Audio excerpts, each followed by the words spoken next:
তোর বাপ মা তোকে কোন দিক দিয়ে জন্ম দিয়েছে এটাই দেখবো।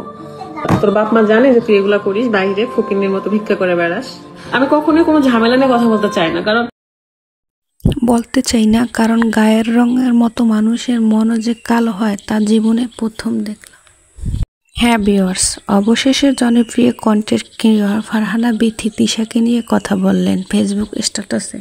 আমার অডিয়েন্সের ভালোবাসায় এই জায়গায় এসেছি, কারো করুণে আসেনি। তুমি তিশা, তখন তোমার ঘর ছিল না, পরার মতো জামা ছিল না। আমার রাজপ্রাসাদে তোমাকে রেখেছি, তোমাকে সোশ্যাল মিডিয়াতে আমার সাথে ভিডিও করে সেলিব্রিটি করেছি। আজ তোমার নিজের কোটি টাকার বাড়ি, কোটি টাকার জমি হয়েছে। এতে তুমি তোমার গায়ের রঙের মতো তোমার মনও তা প্রমাণ করে দিয়েছ। তুমি বলছো তোমাকে আমি গোলামের মতো রেখেছি।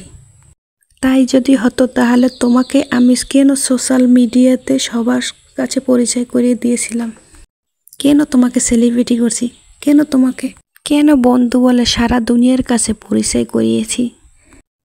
এই যারা তোমাকে গালি দেয় যে আমি খারাপ, তিশা ভালো, আপনারাই বলেন, আপনারাই এই তিশাকে কার কারণে চিনতেন, কার কারণে আপনারা তিশাকে এত ভালোবাসা দিয়েছেন? হ্যাঁ ভিউয়ার্স, তিশার ভিডিও দেখতেন, আপনারাই সারা জীবন ভিডিও কি দেখেছেন? আমি বন্ধু বলে কি তাকে পরিচয় করিনি? ওর যখন কিছু ছিল না তখন আমি তাকে তুলেছি নিঃস্বার্থভাবে, ওর হাত ধরে। আর আজ যখন স্বার্থ হাসিল সে ঠিক তখনই আমাকে নিয়ে একের পর এক বাজে মন্তব্য করছে।